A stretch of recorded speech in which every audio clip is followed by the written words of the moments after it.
200. चलो ना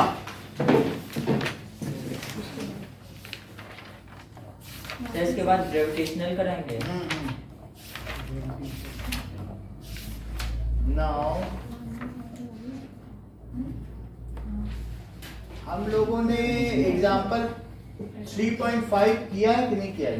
ये कर लिया कर लिया। Sir, in text question. अच्छा, नाउ इन टेस्ट क्वेश्चन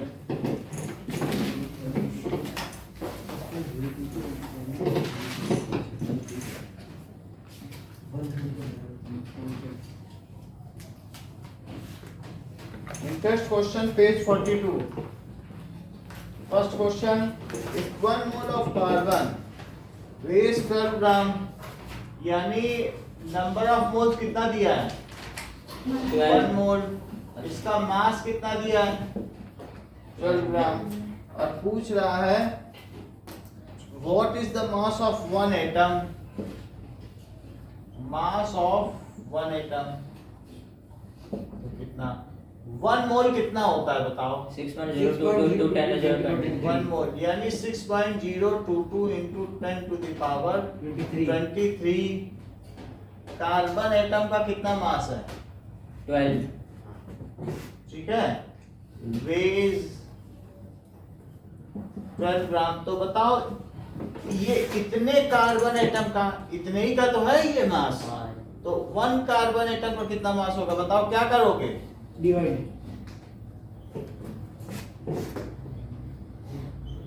तो 12 ग्राम में इसी से डिवाइड कर दो, पता चल जाएगा। इसका कोई फॉर्मूला नहीं है, फार्मूला बता देंगे।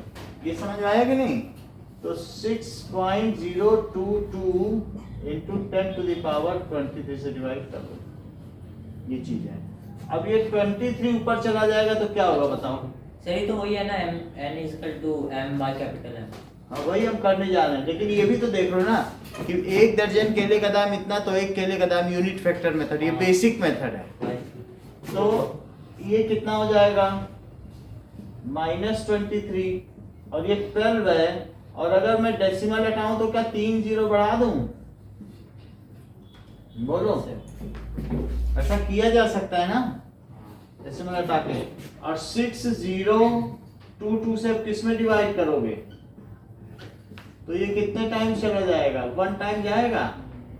6022 तो देखो ये कितना बचेगा? 8। और 9 में से 2 गया तो 7, फिर 9 में से 0 गया 9। तो 11, तो ये 5 बचा। डेसिमल लगा के 0 करो। अब ये 9 टाइम्स जाएगा तो 9 2 जा 18 और 9 2 जा 18, तो ये 19 और 9 6 जा 54 आया। तो ये कितना आ गया? 2। और 17 में से 9 गया 8। तो 8, तो 6 में से 1 गया 5 और 5। डेसिमल तो लगाई हुआ है, 0 बढ़ा दो, फिर 9 लिख दोगे क्या? 54198। देखो यही तो आएगा 9 करने पर, तो 1.99 आ गया। बोलो। Yes sir. तो 1.99 into 10 to the power -23। और वैसे आप लोगों को एक कार्बन एटम का मास अगर ध्यान हो तो 1.99998 बताया था। 1.9998 ना, 999। यही था। तो अगर हम वैसे करेंगे तो वही आएगा ही। इसको राउंड ऑफ 2 लिख सकते हैं।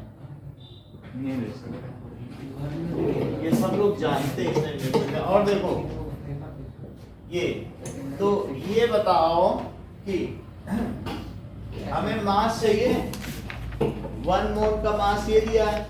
तो मास ऑफ 1 मोल को क्या कहते हैं? क्या मोलर मास कहते हैं? Yes. Mass of 1 mole that is molar mass. तो मोलर मास क्या 12 ग्राम दिया है? बोलो, यानी m की वैल्यू कितनी दी है? m की वैल्यू 12 ग्राम दी है। और अब वो पूछ रहा है कि अगर ये इसकी वैल्यू इतनी है तो एक एटम की वैल्यू बताओ, एक एटम का मास। और जबकि m नॉट क्या है? 6 आवागाड्रो नंबर, हाँ yes सर इसमें पूरा लिखना पड़ेगा ना यानी ये बता रहा है कि अब देखो m क्या होता है, मास बाई मोलर मास, और n बाई n नॉट होता है। यस सर तो मास कितना है 12 जी नहीं पता, क्योंकि 12 है ना n का इसका मास, एक का मास, अच्छा और मोलर मास कितना है 12 12 ग्राम, और n नॉट क्या है 6.02 इंटू 10 टू द पावर 23 पर मोल हुआ, पर मोल। ये चीज समझ में आई कि एक का मास, इसकी जरूरत नहीं है, तो ये पर मोल से पर मोल गया, तो बताओ ये चीज ऊपर ले लूं और नीचे 6.022 इंटू 10 टू द पावर 23 आ गया, तो 10 टू द पावर 23 क्या ऊपर चला जाएगा, बोलो।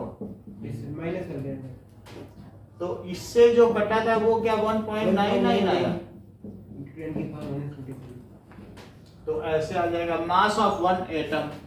ये अच्छा लगे ये कर लो, ये अच्छा लगे ये कर लो, जो आपको ठीक थोड़ा है, सही है हैं? थोड़ा सही है सही है ना, कि इतने का इतना तो एक का कितना, सीधा डिवाइड कर लो। यस सर लेकिन ये सीख लेंगे तो कोई भी क्वेश्चन कर सकते हैं हाँ इसमें तो है ही कि एक का मास और इतने का इतना। क्या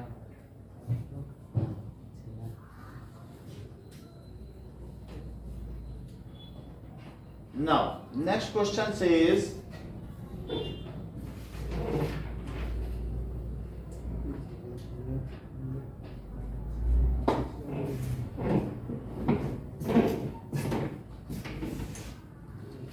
which has more number of atoms, तो नंबर ऑफ एटम्स निकालना है। देखो सेकंड में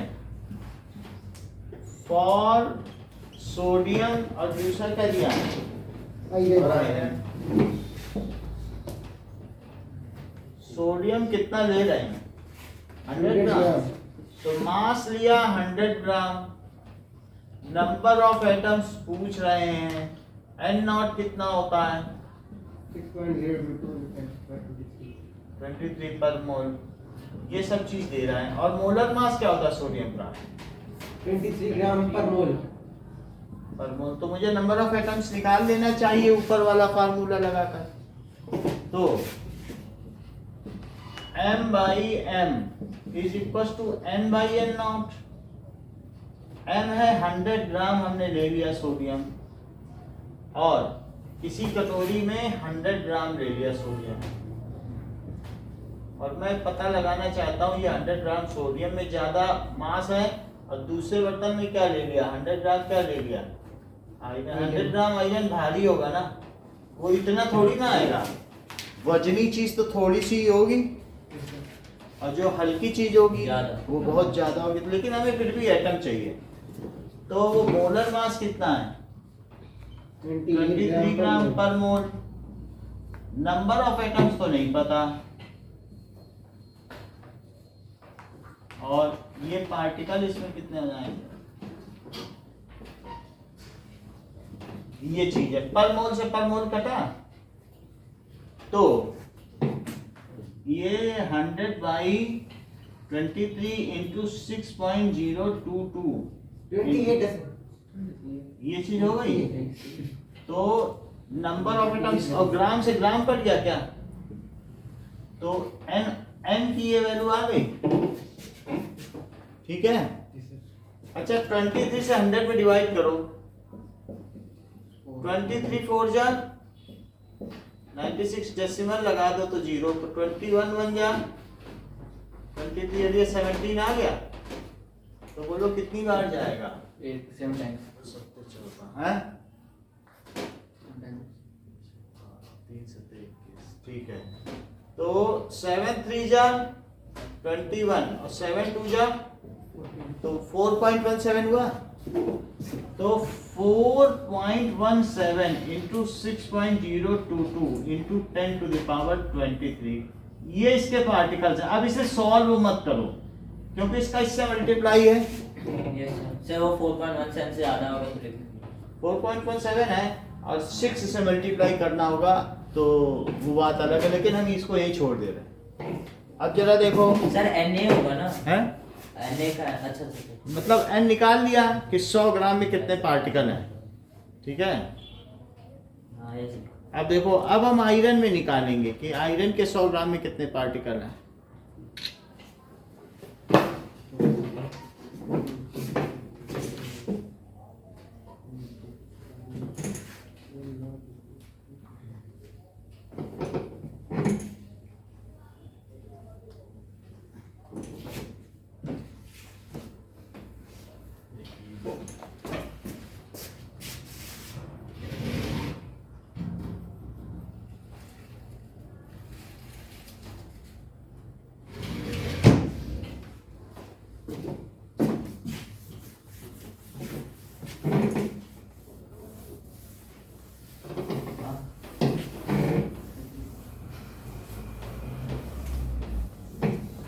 नाउ अब देखो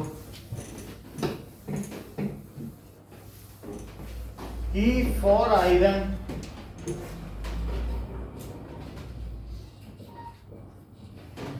अच्छा आयरन में मास कितना लिया है? 56 ग्राम। नहीं मास तो ये है, मोलर मास कितना होता है? 56 ग्राम पर मोल। उसकी कटोरी में तो 100 ही ग्राम लिया ना आयरन। आयरन में कितना लिया है बताओ? 100 ग्राम। और सोडियम भी 100 ग्राम। अच्छा नाउ मोल इसका अवागाड्रो नंबर 6.022 into 10 की पावर 23 पर मोल और n पूछ रहा है कि 100 ग्राम में कितने पार्टिकल। तो हमारे पास फार्मूला क्या है? m equals to n by n0। ठीक है तो 100 ग्राम डिवाइडेड बाई 56 ग्राम पर मोल, ठीक है इतना हो गया। अब देखो n by n not, n by n not, n not को क्या लिख दो 6.022 इंटू 10 की पावर 23 पर मोल। ये कट गया, यस सर। ग्राम से ग्राम कटा, 56 से 100 में डिवाइड करो।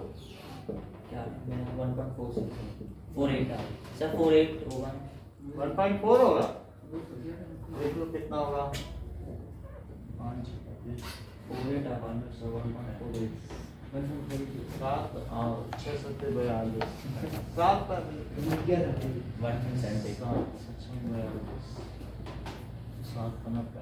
39 आ गया।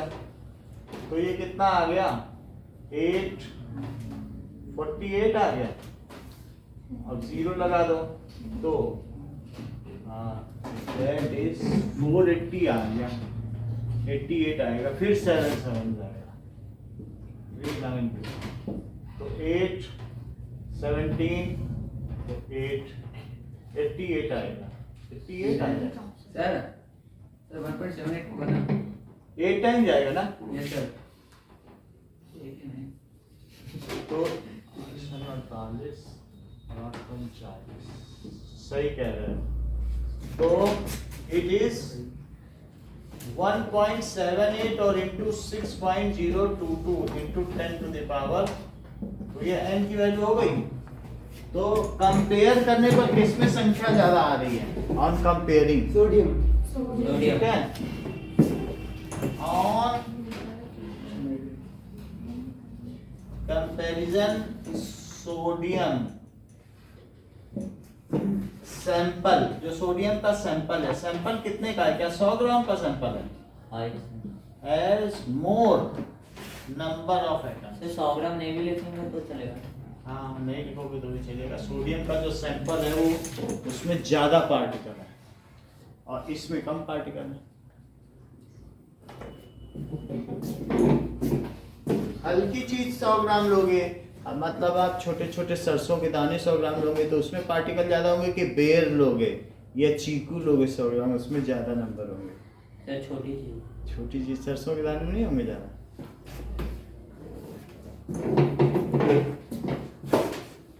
ओके नाउ अब हम आगे देखते हैं कि 8th क्वेश्चन एक्सरसाइज का।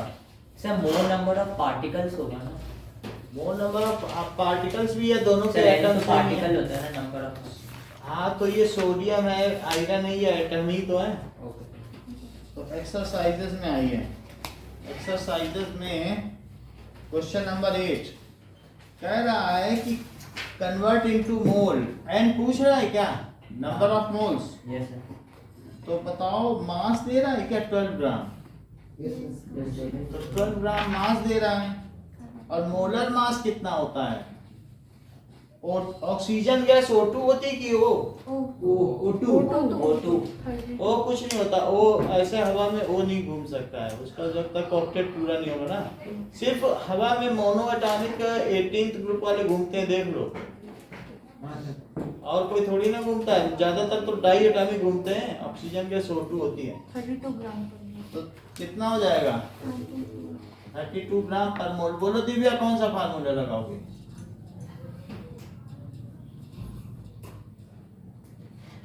Devanshi n is equal to m by n। सही है, n is equals to m by m m। तो हमें नंबर ऑफ मोल्स तो नहीं पता है, इसे लिखो 12 ग्राम और इसे लिखो 32 ग्राम पर मोल। ग्राम से ग्राम कटा, और बताओ 4 3 जा 12 और 4 8 जा 32, इतने मोल। 3/8 है, 8 से 3 में डिवाइड करो तो 8 3 जा 24, 6 बचेगा, 8 7 जा 56 तो 8 5 जा 40, तो 0.375 मोल। तो ये मोल हो गए। अब जरा देखिए कि नेक्स्ट इज पूछा जा रहा है कि 20 gram of water, 20 gram of water में क्या होगा।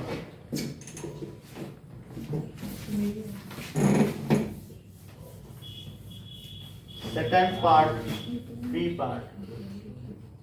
तो 20 ग्राम मास कितना दिया है क्या, 20 ग्राम। 20 ग्राम। अब मोलर मास वाटर का 18 ग्राम। 18 अच्छा, और मोल पूछ रहा है क्या। Yes sir. तो पवन क्या फार्मूला लगाते हैं। n equals to m by m। तो n is equals to 20 gram 18 gram पर और मोल। 18 ग्राम पर मोल। अब क्या किया जाए, ग्राम से ग्राम कट जाएगा सर। चलो ग्राम से ग्राम कट कर दिया, और 2 से भी कट कर दें क्या, 10/9 सही है। 9 से 10 में डिवाइड करोगे क्या आएगा बताओ, 1.11 1 1 नहीं हाँ यही होगा। सी पार्ट देखो, सी क्या, 22 ग्राम CO2। तो मास कितना दे रहा है, 22 ग्राम और मोलर मास कितना होता है 44 ग्राम। 44 ग्राम पर मोल, और n पूछ रहा है। तो मास बाई मोलर मास, तो 22 ग्राम अपॉन 44 ग्राम पर मोल। ग्राम से ग्राम कटा। अच्छा ये दोनों कट करोगे तो क्या नीचे 2 आएगा। यस सर 1/2 कितना होता है, 0.5 या 0.5 होगा, ग्राम हाँ तो 0.5 मोल हो गया। देख लो 44 ग्राम में 1 मोल, तो 22 ग्राम में कितने मोल, हाफ 0.5। 2। 44 ग्राम में 1 मोल है, तो 22 ग्राम में 0.5। चलो 9th क्वेश्चन करो।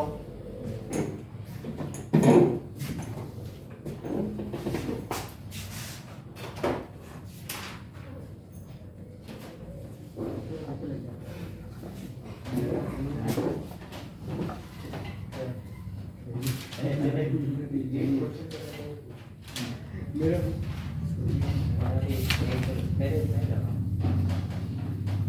नहीं थोड़ी ना। अब देखें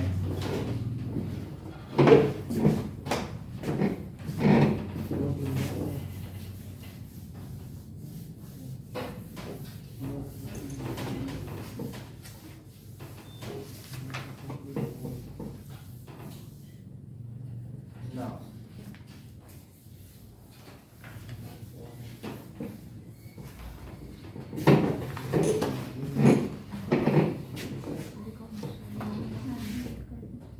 नाइन्थ क्वेश्चन कहता है कि 0.2 मोल का मास क्या होगा। मास पूछ रहा है, यस सर। मोल दे रहा है, मोल कितना दे रहा है। 3.2 ग्राम होगा। मोल इज 0.22 मोल है। और ऑक्सीजन एटम है, अगर ऑक्सीजन एटम है तो उसका मोलर मास क्या होगा। 32 ग्राम। सही कह रहे हो, बहुत बड़ी बात करी। बोलो जी क्या, आप भी बोल दो। ऑक्सीजन का सर 16 ग्राम per mole. वो तो 16 बोल रहे O2 हैं, होता है ना। नहीं बट वो ऑक्सीजन एटम बोल रहा है। 16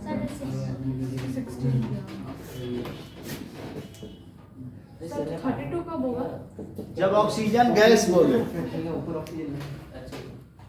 हाँ, ऑक्सीजन गैस बोल रहा कि ऑक्सीजन एटम, एटम एटम है। और ऊपर वाले सवाल में गैस बोल रहा था। Yes sir. Yes sir. तो ये तो हमें ध्यान देना होगा ना। अच्छा। तो अब ये हो गया। अब मैं लगा दूं n is equal to mass by molar mass. Yes.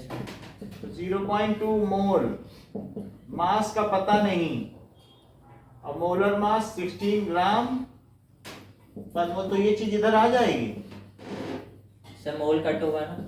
तो कट हो जाएगा 16 ग्राम पर मोल, तो उधर मास बचेगा। यस सर 3.2 ग्राम। मोल से मोल कटा तो 16 2 या 32 तो 3.2 ग्राम आ गया। ओके, अब इसी का बी पार्ट देखो। कह रहा है कि हमको तो मास चाहिए, तो मास पूछा जा रहा है और 0.5 मोल ऑफ वाटर मॉलिक्यूल, तो नंबर ऑफ मोल्स कितना दे रहा है 0.5। 0.5 mole. और उसका मोलर मास 18 ग्राम per mole. सही है। 9 ग्राम। तो n इज इक्वल टू, ये बात सही है, मास बाई मोलर मास 18 भाई। एक मोल का इतना वजन, तो आधे मोल का कितना 9 वजन 9 ग्राम। 9 ग्राम। तो 0.5 मोल यहाँ लिखो, मास का पता नहीं, और ये 18 ग्राम पर मोल। इसको इधर ले आओ, और 18 ग्राम पर mole it is equal to mass. Mole से ही कट गया, 18 5 से 90 तो 9.0 हो गया। तो कितना मास आ गया आधे 9 मोल ग्राम। वाटर का। एक टाइम पे कितना पानी पी लेते हो, 5 मोल की 10 मोल। 10 मोल ना, क्योंकि 360 अच्छा। ग्राम तो पी ही लेते हो। सही कहती हैं। अब देखो, calculate the number of molecules of sulfur per 16 gram of solid sulphur. 10th question देखो,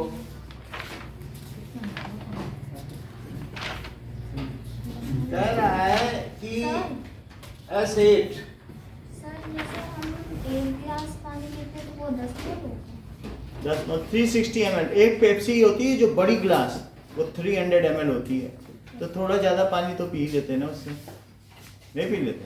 2 गिलास। 360 ml। पूरी जो ये बोतल है ये 1000 ml है। आधी बोतल तो एक बार में नहीं पीती हो ना, 500 ml। उससे थोड़ा कम पिया तो 360 ml नहीं हुआ। हाँ ये सर। ये भाई ये 1000 ml है, 1000 ग्राम भी कह सकते हो। 1000 ग्राम आधा 500 ग्राम, तो 360 ग्राम नहीं पी लेते हम लोग, आधे से कम। अब ये देखो, नंबर ऑफ मॉलिक्यूल्स, आपको क्या पता करना है, क्या नंबर ऑफ मॉलिक्यूल्स पता करने, क्या यस सर। ये पता करने। अच्छा ये बताओ, S8 एटम है तो उसका मोलर मास, 376।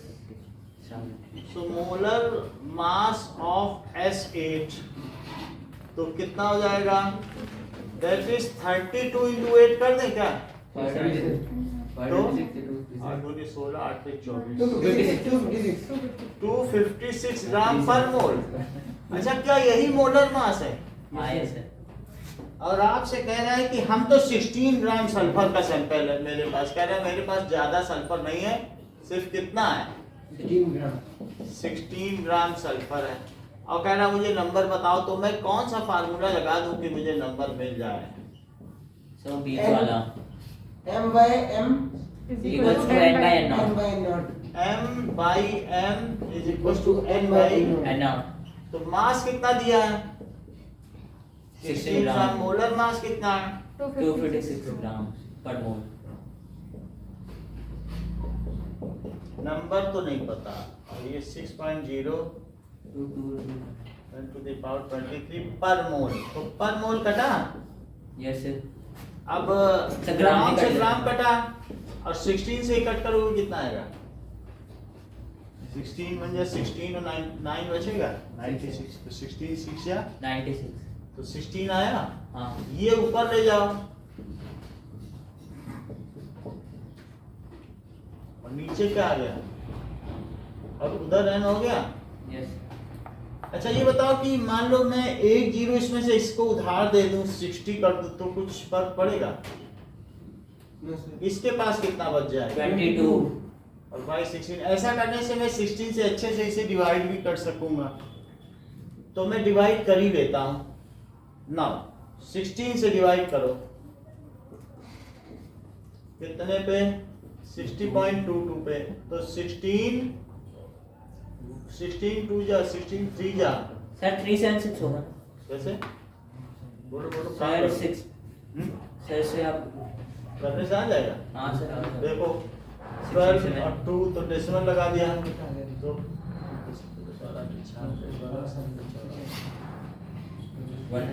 होगा। सर हाँ सर 112 कुत्ता आ गया सर। कुत्ता भी आ गया।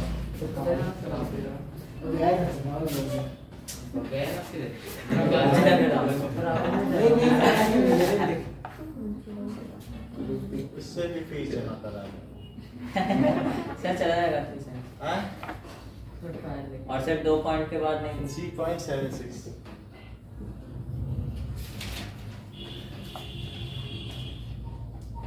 ये चीज हो गई। सो नंबर ऑफ पार्टिकल्स ये हो गए। So number of particles in 16 gram sulphur is this. क्या लिखोगे बताओ number of particles in 16 gram of sulphur. या मॉलिक्यूल्स भी लिख सकते हो ऐसे कि मॉलिक्यूल्स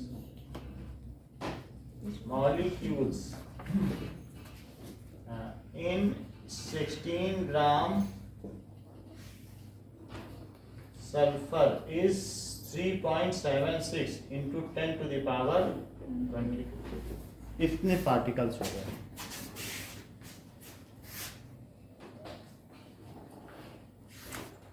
लेकिन इसके पेरेंट्स फीस दे नहीं पाएंगे, उनके पास तो पैसे होंगे नहीं। वो लोग हड्डी ला के देंगे, उनसे अगर कहेंगे ना कि फीस दो तो वो इधर से फोन ले आएंगे।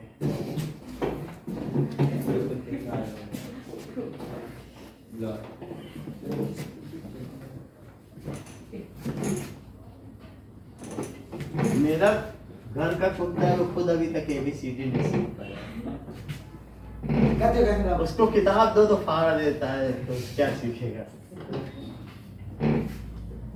उस दिन से दिक्कत नहीं सर हमको दवाई। हाँ? उस दिन से दिक्कत नहीं अब दिखेगा। सर अभी भी लिया आपने? हाँ पूरे मोहल्ले के बच्चे खिलाते हैं, लेब्राडोर है। खाता नहीं सर वो। हैं? काटता किसी को नहीं है, खेलता है खूब। लेब्राडोर काटता है और जरा सा भी डांट दो तो रोएगा बैठ के। सर समझ आता भी है। हाँ ये सेंसिटिव बहुत होते हैं ये लेब्राडोर।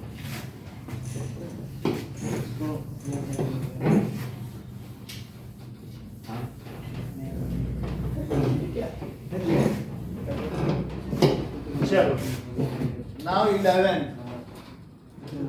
तुझे कैसे पता? Calculate the number of aluminium ion present in 0.051 gram of aluminium oxide. अब क्या पूछा है बताओ, एल्यूमिनियम आयन पूछ रहा है। तो अभी जरा देखो एल्यूमिनियम ऑक्साइड का फार्मूला क्या होता है। Aluminium oxide A2O3। हाँ तो Al और O 3:2 तो Al2O3 हमसे पूछ रहा है कि Al2O3 हमने कितना लिया है बताओ कटोरे में। 0.051 ग्राम। कितना ले लिया और कह रहा है इसमें Al3 प्लस कितने हैं। Al3 ये नहीं कह रहा कि ये कितने एल्यूमिनियम लिया क्या हमने बताओ Al2O3 और पूछ क्या रहा है Al कि Al3 प्लस कितने, यही तो पूछ रहा है। Al++। तो अब एल्यूमिनियम आयन पूछ रहा है, ये बताओ कि Al2O3 अगर इतना है तो उसमें हमें इससे लेना देना नहीं है अभी, हमारा इतना है तो उसमें ये कितने, ये तो पता करते हैं कि कितने Al2O3 के मॉलिक्यूल है ना। जरा देखो मास कितना है। अच्छा इसका मोलर मास तो बताओ। 27। सर O3 का मोलर मास ऑफ जो भी सैंपल है उसका, Al2O3 का। Al2O3 का सैंपल लिया है ना, यस सर। उसी का मास है, उसी का तो मोलर मास बताओगी कि Al का बता दोगी। तो 2 into 27 102 sir 102 है, यही है इसका मोलर मास। तो लिखो ये इसका मोलर मास हो गया, सही है, मास हो गया, मोलर मास हो गया। हमें पार्टिकल चाहिए कि नहीं Al2O3 के, तो नंबर ऑफ पार्टिकल्स Al2O3 के नहीं पता। सर Al2O3 के चाहिए कि Al2? भाई हमें Al3 प्लस वो बात की बात है, जो सैंपल होगा उसमें उसी के तो पार्टिकल निकाल पाओगे। Yes sir. कोई कहते हैं हम सैंपल दे रहे हैं Al2O3 का, Al के निकाल, तो कैसे कोई निकाल लेगा, कोई निकाल ही नहीं सकता। जिस चीज का O2 गैस देगा तो हमें O2 के पार्टिकल मिलेंगे, O दे दे तो O के नहीं मिल जाएंगे, बोलो ठीक है। अब देखो तो N0 कितना होता है 6.02 to 20.3 पर मोल, तो कौन सा लगा दें। M by N0 equals to M by N0 बीच वाला। ठीक है, M by N0 नहीं होता है, M कितना है, गलती से निकल गया तो इतने ग्राम, और ये कितना होगा, दैट इज मोलर मास है 102 ग्राम पर मोल, और उधर क्या आएगा N बाई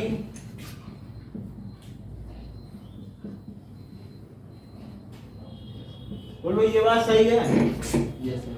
जो सैंपल उसी के हम पार्टिकल निकालेंगे Al2O3 के कितने, ये काम फेयर है कि नहीं। हाँ यस सर।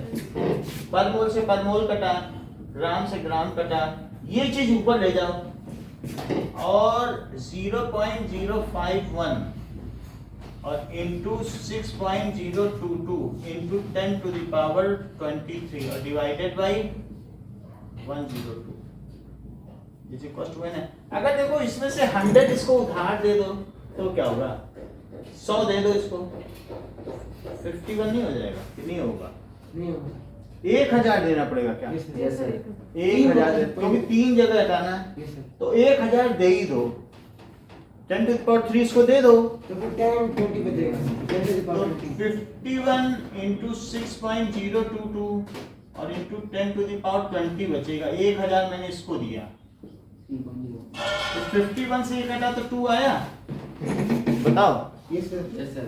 और 2 से इसको जगह काटो, सर सबको नहीं दे सकते क्या? क्या सर जैसे 20 है तो सर उसको भी 3 दे के वो 6022 कर दे।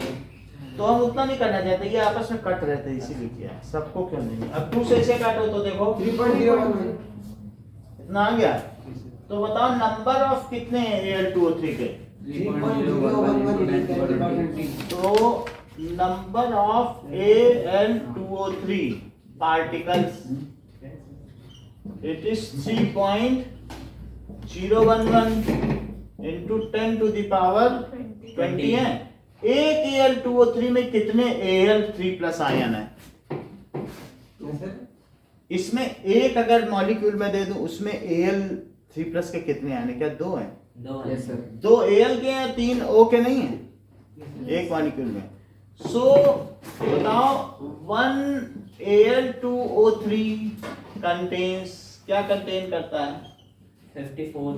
2 Al3 प्लस आयन नहीं करेगा, हाँ तो इतने Al2O3 में कितने आयन होंगे, एक होगा तो इतने में। सर डिवाइड करते हैं। अब आप जाने हमें तो नहीं पता चल रहा, मान लो एक है कि मान लीजिए एक सेट है H2O, एक सेट H2O में दो H, तो 2 H2O में कितने H, 4 तो डिवाइड किया कि मल्टीप्लाई किया, मल्टीप्लाई।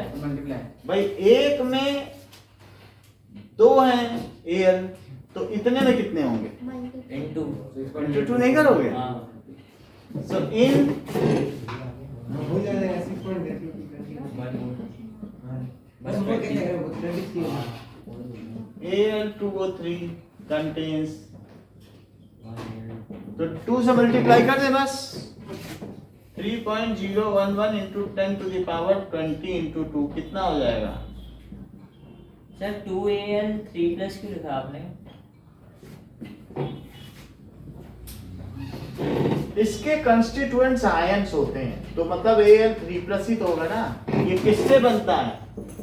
सर वो तो है लेकिन Al- सर इसमें 2 लिखा रहता था। 2 का मतलब है कि एक Al2O3 में क्या क्या चीजें होती है, ये तो समझना पड़ेगा ना आपको। हाँ ये बताओ एक Al2O3 में कितने 2Al कितने Al3+ है? तो वही लिखा है। तो एक मॉलिक्यूल में इतने, तो इतने में कितने? इंटू 2 नहीं करोगे? वो तो समझ में आ गई बात। से कॉपर समझा। मतलब सबसे पहले हमको ये जो सैंपल दिया है, तो इस सैंपल में हम इसी की संख्या निकालें, इसी का मोलर मास लिखो और इसी की संख्या निकालो। जिसका मोलर मास लिखोगे उसकी संख्या आएगी। समझ में आई बात? तो हमने ये लिखा, इसका मोलर मास लिखा, इसका अवागाड्रो नंबर लिखा और इसकी संख्या निकाल ली। संख्या कितनी आ गई? इतनी आई। 3.0 कहाँ पे लिखा मैंने? सर उधर राइट। ये नंबर ऑफ Al2O3 पार्टिकल्स यहाँ भी लिख दो। तो n कितना हुआ? ये हो गया। फिर वहां स्टेटमेंट लिख दिया। अब ये बताओ कि इतनी तो हमारे पास पार्टिकल हैं, लेकिन एक Al2O3 में Al3+ कितने होते हैं? 2। तो इतने में कितने? 6.06 सही है।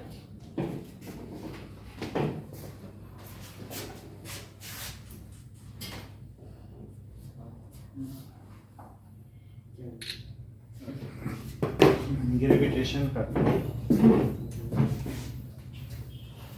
सर बोलो बोलो। सर कुछ कुछ तो है। चलना है उसी बात का हुआ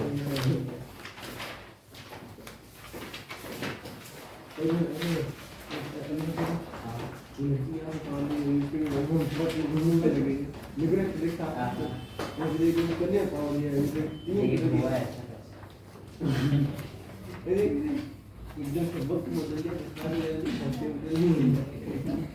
इस बात में से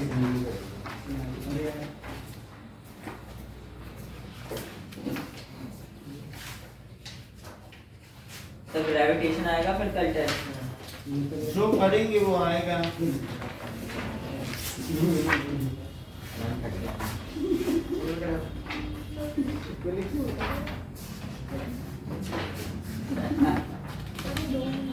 सर 2 है।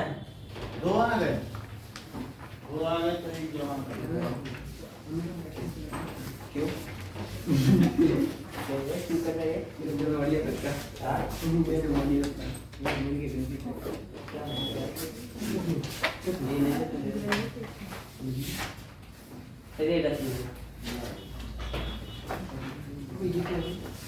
तेरे को भी मिल रहा है ग्रेविटी।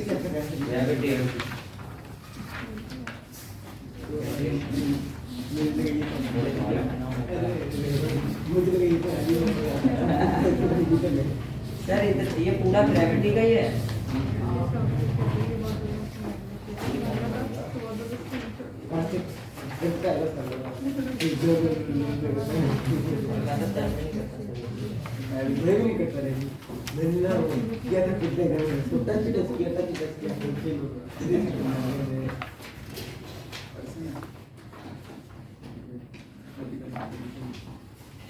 क्वेश्चन है क्या?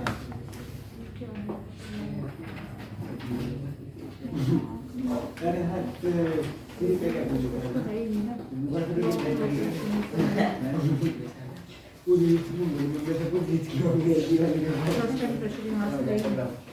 अबे इसका तो आंसर ही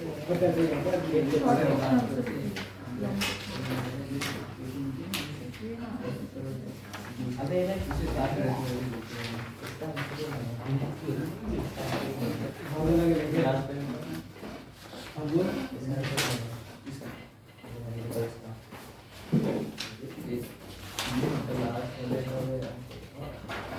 ये है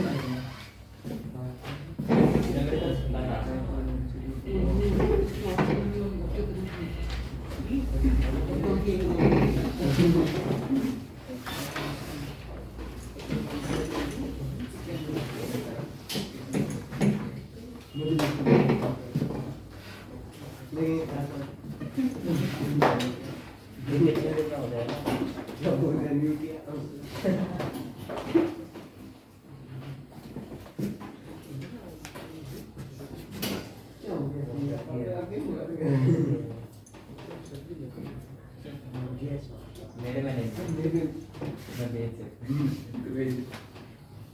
मैं भी क्या अरे बाबू ये वो कहते हैं पहले इसके देख कि आप मेरे यहाँ पे मेरे यहाँ नहीं है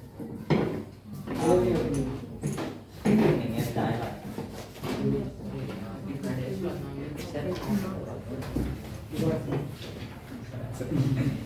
इनके पास ले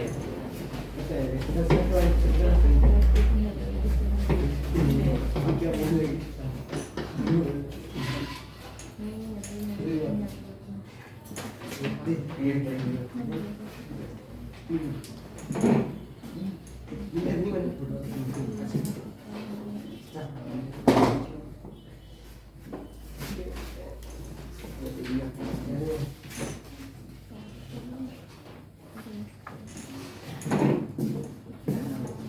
Now,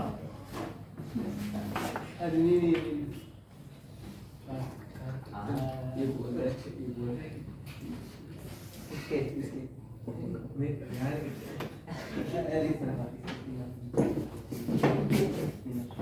gravitation.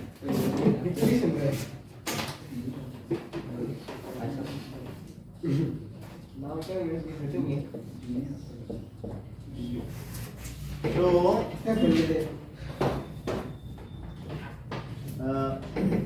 any mass of universe attracts any other mass. ठीक है? So, the property by which two masses attract each other, the force of attraction between two objects due to mass is called gravitation. Force of attraction due to mass mass की वजह से अगर attraction हो तो उसे क्या कहते हैं? Gravity so 9.10 force gravitation force of attraction earth की फोर्स क्या है सर? between two objects तो क्या होगा? due to their masses is called gravitational gravitational force. ठीक है, ग्रेविटेशनल फोर्स कह सकते हैं. अब देखो, जैसे कि ये सन है तो सन अर्थ को अपनी ओर खींच रहा है. Yes sir. So sun is pulling earth towards its side. अभी बाय सेंटर फोर्स. हाँ, अभी इसके चारों तरफ ये रोटेट कर रही है. Yes sir. ठीक. और इसी तरीके से जो मून है, मून अर्थ के चारों रोटेट कर रहा है. तो मून को कौन खींच रहा है? अर्थ. तो ये आपस में ग्रेविटेशनल फोर्स है. हाँ, सर मून नहीं खींचा सर अर्थ को अपनी खींच तरफ. रहा है. मून भी अपनी तरफ खींच रहा है. लेकिन उसकी फोर्स बहुत कम है. जो भी नहीं, है, अर्थ का वो मास ज्यादा है. सब जो भी है, इट इज ऑल न्यूटन्स के थर्ड लॉ से अबाइडेड है. वो both are pulling by equal force. ये नहीं कह सकते कि कोई कम फोर्स लगा रहा है ज्यादा. लेकिन ये जो अट्रैक्शन हो रहा है आपस में, तो ये कौन सा अट्रैक्शन है बताइए? That is force of gravitation. Force of gravitation किसकी वजह से होता है? Mass so attraction between two object due to their masses is called gravitational force.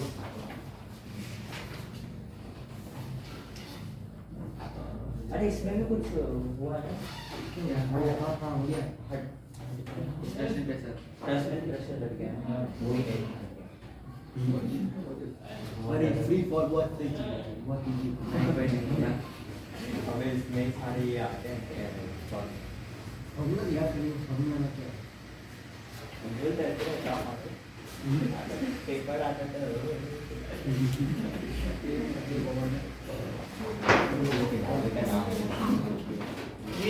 Atoms and molecules हमने चैप्टर पढ़ा है, बट उसका पीरियोडिक टेबल में आपको देना रह गया, तो इसको आप रख लो। ठीक है, तो अभी मतलब जो एलिमेंट्स हैं उनके फैक्टराइजेशन के लिए इसको कहीं कभी आप लगा लेंगे तो अच्छा रहेगा। हाँ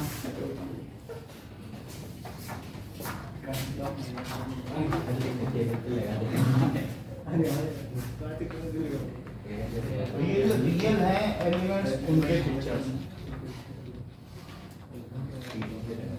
यार हमने तो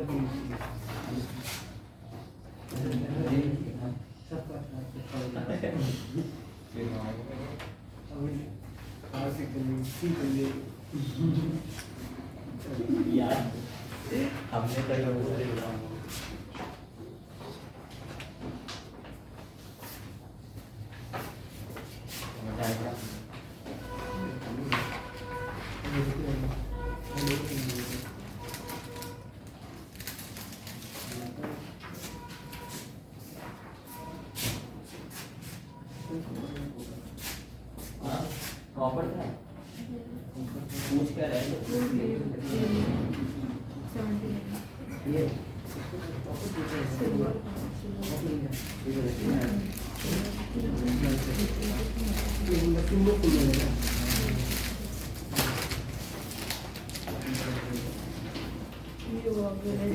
ये है ना और ये है अच्छा वो कार को देखा फिर मैंने भी कार को देखा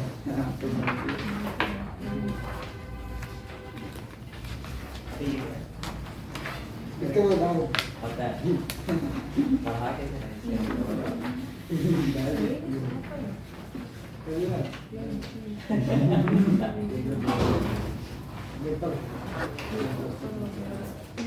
इसके ऊपर ही नाउ अब देखो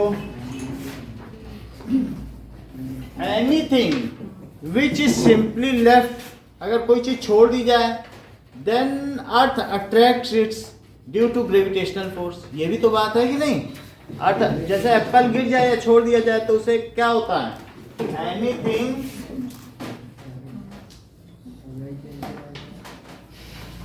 which is left is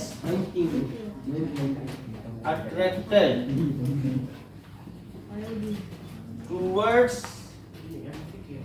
earth due to gravity. तो अर्थ किसी भी चीज को ग्रेविटी की वजह से अपनी ओर अट्रैक्ट करता है। And this all was first noticed bye Newton Isaac Newton. Isaac Newton ने सबसे पहले से नोटिस किया कि अगर एक एप्पल गिरा तो वो नीचे क्यों गिरा। 2 साल की महामारी हुई थी जर्मनी में, तो उनको भेज दिया गया कि अब आप जाओ घर में छुट्टी मनाओ।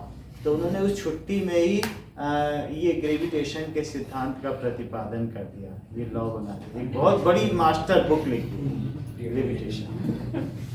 जब तक वहाँ प्लेग फैला हुआ था यूरोप में। डिसीज है हाँ, अरे ऐसे बहुत लोग होंगे। चाइना से एक ऐसा जहाज भेजा गया था जिसमें जो सामान थे, तो सामान के साथ कुछ चूहे भी थे, अनाज भेजा गया था, तो उन चूहों में प्लेग था। तो अब जब वो जहाज वहाँ पहुंच तो गया, से इंडिया में भी फैल गया था ना। हाँ उसमें जो पहुंच तो गया, लेकिन उसमें जब खोला गया तो सारे लोग मरे मिले, और जो अनाज तो उन लोगों ने ले लिया, उस अनाज में भी फ्लेक था। हैं? आखिरी आदमी जो था बस उसको उसके किनारे तक पहुंचा दिया, यानी कहीं ना कहीं वो भी मर ही गया। शिप वहां तक पहुंचाते पहुंचाते मर गया, या थोड़ा पहले ही मर गया, और वो शिप पे पहुंच गया शीशोर में। फिर उसके बाद वो जो चावल और गेहूं खाया गया, यूरोप की आधी महामारी मर गई। ये 1920 की बात है। तभी से कहा जाने लगा कि 1720 में कैटास्ट्रोफ आया, 1820 में आया, 1920 में आया, 2020 में आया। कह रहे हर 100 साल बाद एक महामारी जरूर आती जिससे आधी जनसंख्या मर जाती। और चाइना ही लाता है। और अभी वो जो 2020 में आया वो कोरोना और चाइना ही लाता है।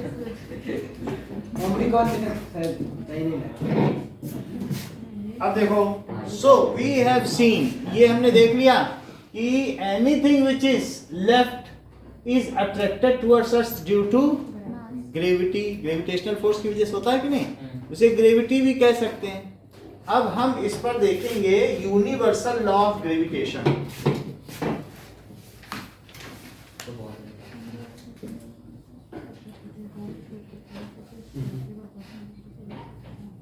It is given by product of masses है आइजैक न्यूटन। तो ये किसने दिया? Newton, Isaac Newton. ISSC। So he was a versatile genius. ये एक बहुमुखी प्रतिभा के धनी थे और इन्होंने कई फील्ड में काम किया। Now he has given the law, universal law of gravitation. Every object in the universe, every object in the universe attracts every other object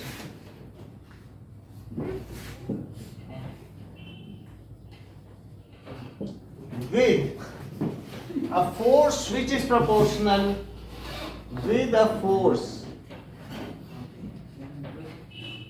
which is proportional, ठीक है, to the square of distance between them, to the square of distance, जो कि किसके proportional है? To product of their masses, उनके product of mass के proportional है।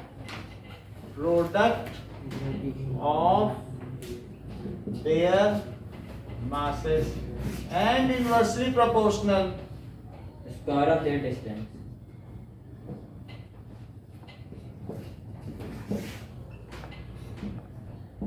to square of their distance। इसका मतलब क्या है कि मान लीजिए ये दो ऑब्जेक्ट हैं और इनका मास m1 और m2 है, तो ये दोनों एक दूसरे को क्या करेंगे? Every object in the universe attracts every other object. बिल्कुल उसी तरीके से बोलना है। Every object in the universe attracts every other object with a force, वो एक फोर्स से अट्रैक्ट करेगा, विच इज प्रोपोर्शनल टू, वो फोर्स जो इनके बीच लग रहा है वो फोर्स किसके प्रोपोर्शनल है? क्या उनके मासेस के प्रोडक्ट के प्रोपोर्शनल है? मासेस बढ़ाते जाओगे तो क्या फोर्स बढ़ता चला जाएगा?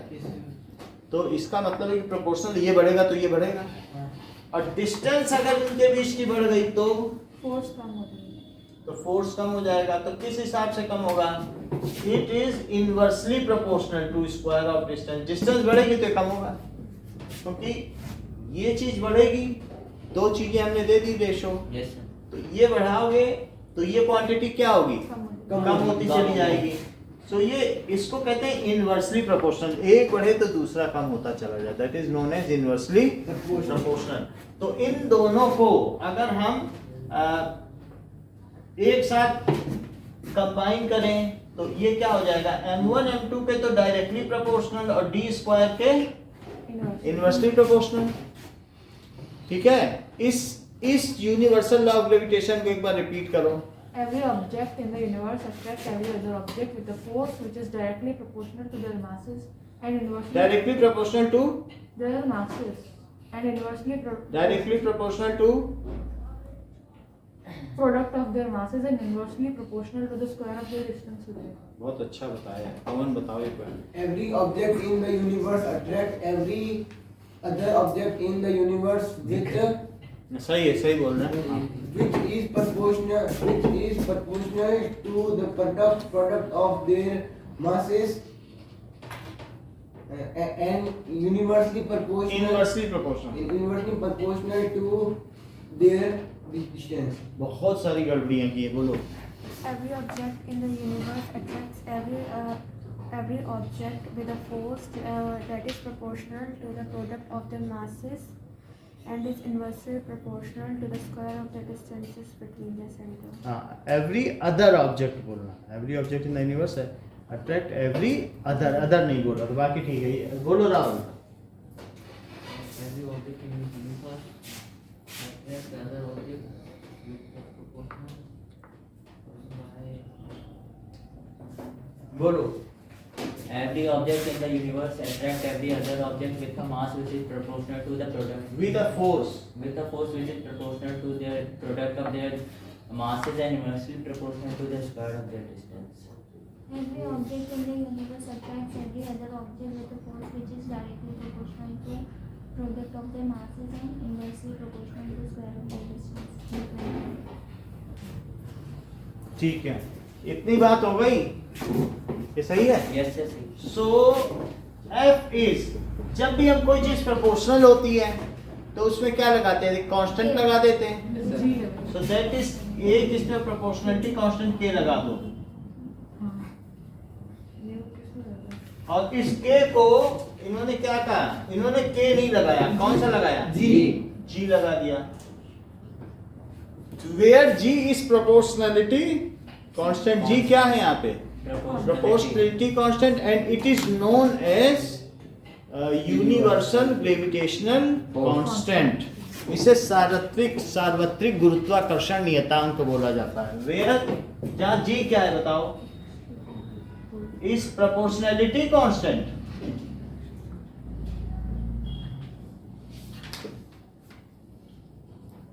called, और इसको क्या कहते हैं, यूनिवर्सल ग्रेविटेशनल कांस्टेंट, इसको कहते हैं यूनिवर्सल ग्रेविटेशनल कांस्टेंट, जी की वैल्यू को। तो हमारा जो यूनिवर्सल लॉ ऑफ ग्रेविटेशन, उसका फार्मूला क्या बन गया, M1 into M2 by T square. m1 m2 by d square, ये हमारा फार्मूला बन गया। अच्छा, अब ये मुझे बताओ कि यूनिट ऑफ जी कैसे निकाली जाए, क्योंकि जी की यूनिट चाहिए। G is equal to F into D square upon M1 M2.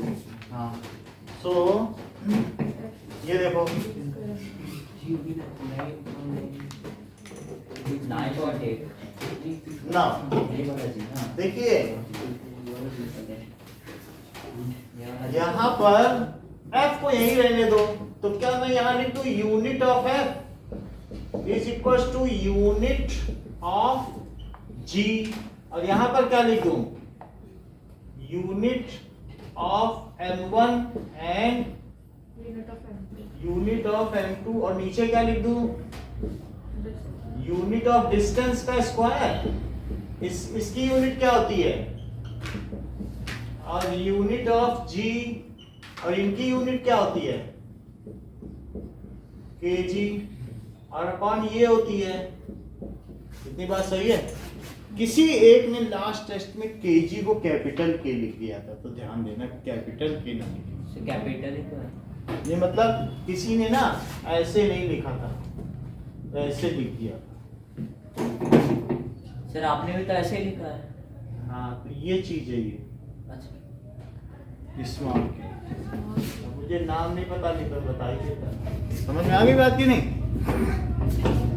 तो अब ये न्यूटन हो गया, मीटर स्क्वायर, और नीचे क्या हो गया, केजी स्क्वायर हो गया, तो उधर क्या हो गई बताइए, यूनिट ऑफ जी। तो वैल्यू ऑफ जी कितनी हो गई, बोलो, 6.671 होती है। 6.67, हाँ, ठीक ठीक बताओ, 6 and 8. 6.673 into 10. 3 होती है ना, 6.673. तो इट इज माइनस 673. होती है ना, अगले पेज पे लिखी हुई है। सर 6.7. 6.7 की पावर -11। सर सीधा 6.7 है, वो राउंड ऑफ करके। अब ये ठीक है, तो ये समझ में आ गई वैल्यू ऑफ जी। अच्छा बताओ, अगर दो ऑब्जेक्ट को पानी में डाल दिया जाए तो उनके बीच ग्रेविटेशनल फोर्स बढ़ेगा कि कम होगा, उतना ही रहेगा। उतना ही रहेगा। तो gravitational force is independent of medium, and is it always attractive force. Yes sir, Yes, sir. अच्छा, ये सेंट्रल फोर्स है कि नॉन सेंट्रल फोर्स? सेंट्रल चलो। सेंट्रल ग्रेविटेशनल फोर्स कैसा है, इज अट्रैक्टिव फोर्स, और दूसरी चीज is it independent of medium.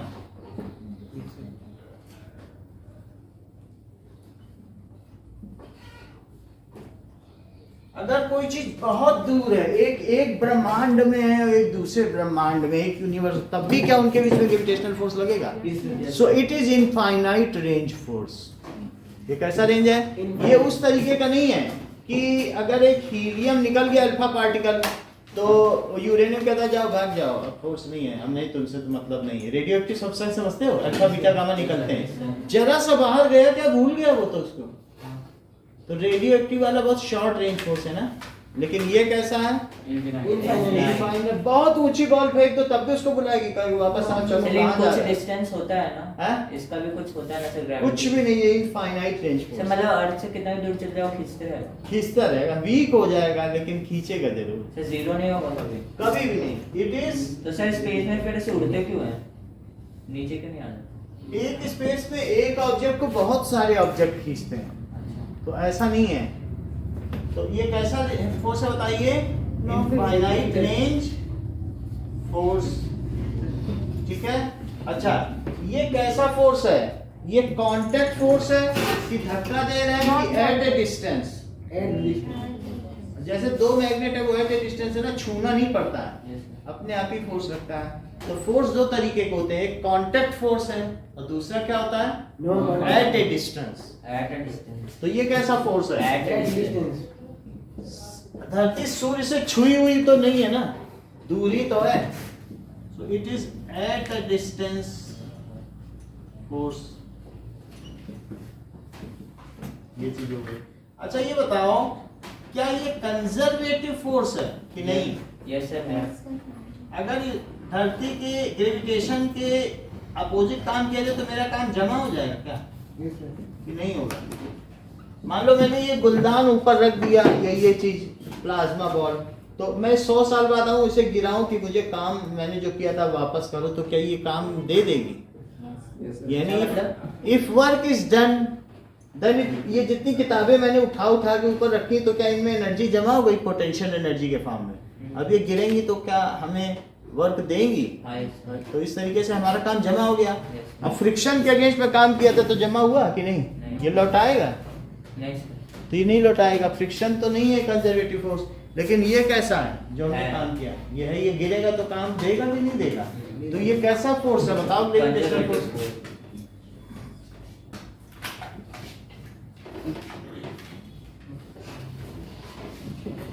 क्यों कंजर्वेटिव फोर्स है?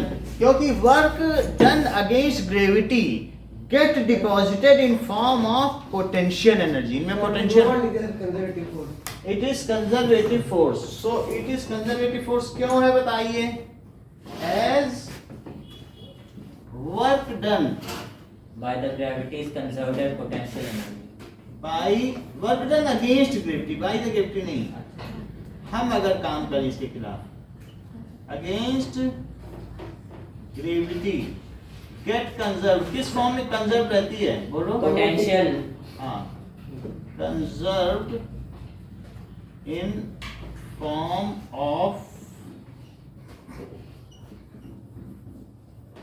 Potential energy. और ये बताओ, अगर दो ऑब्जेक्ट ऐसे हैं अट्रैक्ट हो रहे हैं तो क्या वो सेंटर से सेंटर मिलाने वाले लाइन ज्वाइनिंग पर अट्रैक्ट होंगे कि ये इधर भाग जाएगा? Centre to Center. इसलिए इसे सेंट्रल फोर्स कहेंगे। ये कैसा फोर्स है? Central. Centripetal. नहीं, सेंट्रल सेंट्रिपिटल फोर्स का मतलब क्या है? सेंटर फोर्स यानी अगर कोई चीज जब वो राउंड, था ना वो रोप ऐसे ऐसे कर रहा है तो कोई भी चीज घूम रही हो हाँ।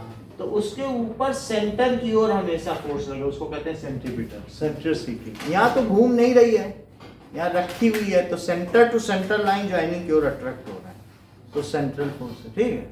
और जब यूनिफॉर्म मोशन होता है तब जो उस पर हमेशा कैसा फोर्स लगता है? सेंटर की ओर, तो सेंट्रीपिटल। समझ आ गई बात? सर थर्ड वन क्या है? बोलो। इनफाइनाइट रेंज फोर्स का मतलब ये शॉर्ट रेंज नहीं है। जैसे अगर हीलियम या अल्फा पार्टिकल निकल गया रेडियो की यूरेनियम से, तो क्या यूरेनियम उसे बुलाता है कि जाने देता है? जरा सा दूर गया जाने दिया, लेकिन अगर आप बॉल फेंको तो अर्थ उसे बुलाती है कि जाने देती है, बुला लेती है अपनी तरफ बुला लेती है। तो इनफाइनाइट रेंज फोर्स हुआ कि नहीं? कितनी भी ऊपर फेंक दो वापस आएगी कि नहीं चीज? तो इनफाइनाइट रेंज फोर्स। अब देखो कि ये तो बात हो गई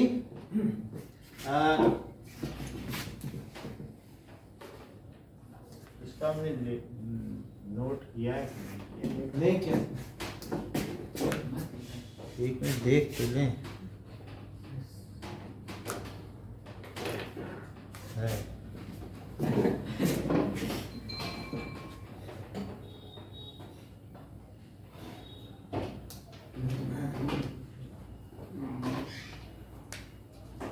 अब देखिए सर हाँ अगर है ना सर यहाँ पे हम दोनों के बीच में अट्रैक्शन हो सकती है क्या? अबे हाँ होती है, बट उसको अगर हम यहाँ देखें ना इंटरस्टेलर स्पेस में, बिल्कुल अंतरिक्ष में, तब वहाँ चीजें अट्रैक्ट हो जाएंगी। लेकिन यहाँ पर पैरों के बीच में फ्रिक्शन है और there are the different other bodies. Mass पे डिपेंड करता है, मास डिपेंड कर रहा है। मान लीजिए इसके अलावा भी आपको वाल भी तो अट्रैक्ट कर रही है, हमको भी चारों तरफ की वाल। तो हमारा तुम्हारा अट्रैक्शन से ये नहीं होगा कि हम पास आ सकें, लेकिन अगर इंटरस्टेलर स्पेस में अंतराणविक आकाश में जहाँ दूसरी कोई चीजें ना हो, वहाँ दो चीज छोड़ दी जाए तो आपस में क्या हो जाएगा? जुड़ जाएंगे। यहाँ there are several masses attracting, तो एक दूसरे को कैंसिल कर रहे हैं। भाई एक मास है, उसको कोई एक मास दूसरा अटैक कर रहा है, लेकिन इसके बगल की जो दीवार है क्या वो भी नहीं अटैक कर रही है? तो क्या वो फोर्स कट नहीं हो जाएंगे? बोलो। ये बात है। जैसे होता नहीं है कि हीरो हीरोइन आपस में पास आना चाहते हैं, उनके माता पिता खींच रहे हैं, चार दोस्त उनके खींच रहे हैं, तो आप आएंगे।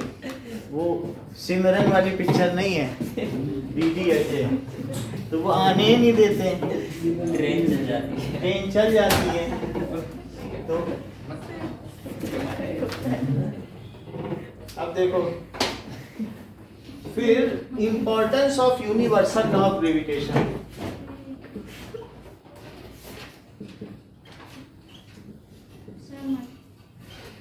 बोलो। ग्रेविटेशन के फायदा क्या है? इंपॉर्टेंस ऑफ यूनिवर्सल लॉ, यानी the force that binds us to earth. क्या हम अर्थ से इसीलिए बाइंड है? Yes sir. Force that binds, इससे हमारी मसल मजबूत होती है क्या? हाँ यस सर।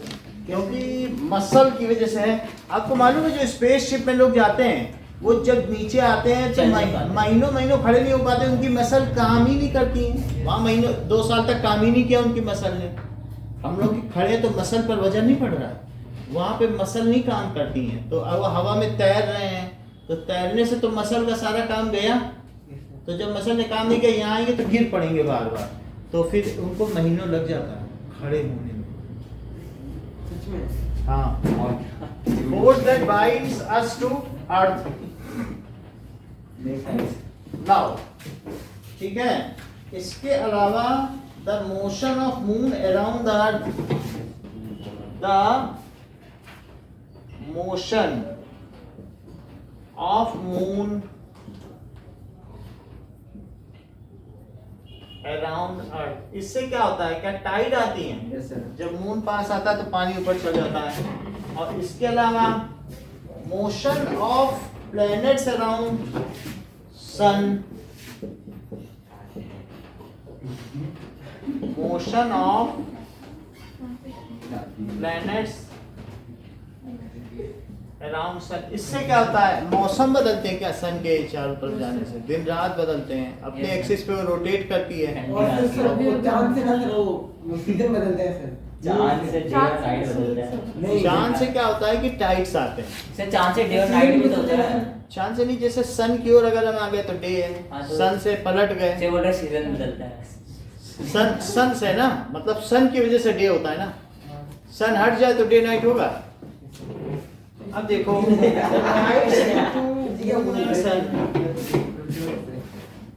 द टाइड्स पानी दो बार ऊपर चढ़ता है, एक बार सन ऊपर आएगा, दिन में मून भी आता है, बट वो दिन का मून हमें नहीं दिखाई पड़ता है, तो दिन में दो बार टाइड आता है। तो tides due to sun and ये सारी चीजें होती हैं। अब जरा देखिए कि एग्जाम्पल 10.1 क्या क्या चीजें दी गई हैं। The mass of earth is, एक अर्थ ले लो और दूसरा क्या ले लीजिए, मून। तो अर्थ का मास है 6 into 10 to the power 24 kg। जो मून है ना 100 टाइम्स हल्का है हमसे, और इसका 100? हाँ 10 टू द पावर 22 kg। ये चीजें कितनी बात हो गई, कितनी बात समझ में आ गई। तो 6 into 10 to the power 24 kg और 7.4 into 10 to the power 22 kg। और डिस्टेंस इनके बीच की कितनी है, 3.84 into 10 to the power 5 and your 8 meter 3.84 into 10 to the power 5 kilometre 5 kilometre है। तो हम इसको मीटर में बदल दें तो मीटर में डिस्टेंस क्यों कितनी है? बदलना? अच्छा मीटर में क्यों बदलना? क्योंकि मीटर में ही ऐसा यूनिट है, सब कुछ मीटर में रखना पड़ेगा ना, तभी तो मीटर है इसकी यूनिट। तो इस ये किलोमीटर है, तो किलोमीटर से मीटर में कैसे बदलेंगे, 5000 into 1000 चेक कर लें। ये इसे लिखो किलोमीटर। अब किलोमीटर को कट करने के लिए नीचे क्या 1 किलोमीटर लिखें और ऊपर 1000 मीटर लिखें, बोलो। Yes sir. ये दोनों सेम है, तो किलोमीटर करके 1000 नहीं हो जाएगा, तो फिर क्या हो जाएगा, से डायरेक्ट इक्वेशन कर सकते हैं। कर सकते हैं, लेकिन अपने भाई बोल दिया तो मुझे ऐसा करना पड़ गया, ना बोले होते तो मैं सीधा ही कर देता। मास ऑफ अर्थ कितना है, मास ऑफ अर्थ है 6 into 10 to the power 24 kg और मास ऑफ मून कितना है 22 kg और g कितना है 6.7 into 10 to the power minus 11 10 to the power minus 11 newton metre square kg minus 2 है क्या। तो फोर्स का क्या फार्मूला होगा, g mass of earth mass of moon by d Upon square d square. अब इसमें ये सारी वैल्यू रखो जरा, जितनी भी वैल्यू है।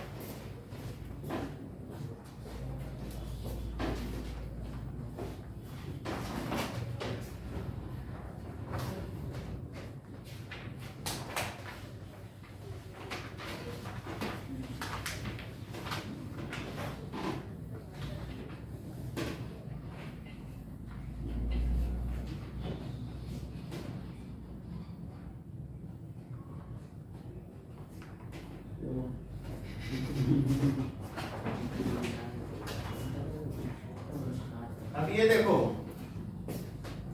इसमें क्या दिखाया है कि अर्थ है, हां सर। अर्थ के सामने वीनस और ये सब है, तो बहुत बाकी कितने छोटे छोटे हैं।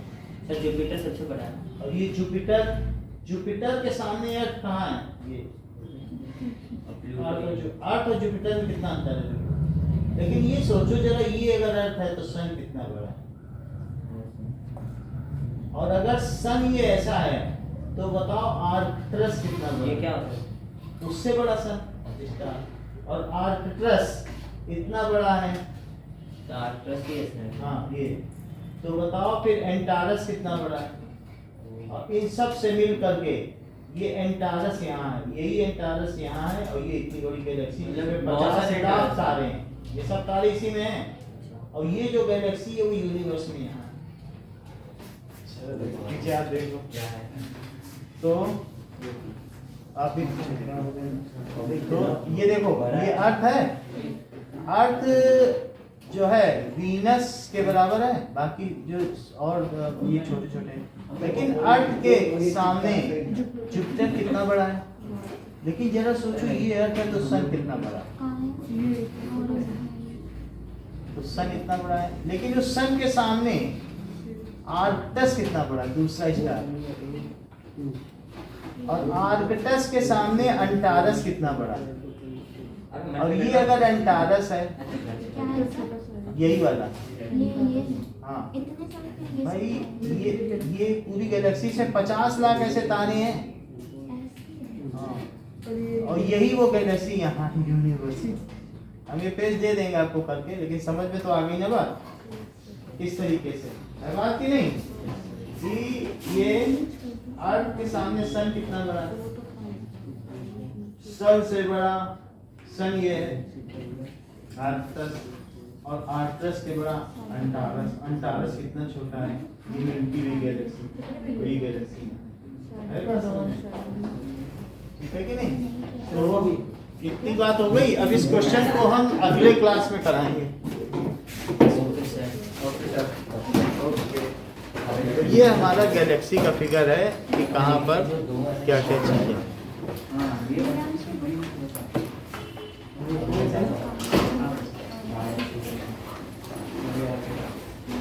पापा मिलके sir. Okay, thank you, thank you sir. Welcome. हाँ बोलिए। कल का सिलेबस 8.1 8.2 है, और साथ में जो ग्रेविटी हमने की है वो है, और साथ में एटम्स एंड मॉलिक्यूल्स 10 बजे जो हमने, हाँ वैलेंसी से जितना हमने इस वीक किया है, आयंस का जो वो है ना टेबल, वहाँ से। Okay, welcome. Thank you sir. Welcome. Sir, 10 o'clock. 10 o'clock.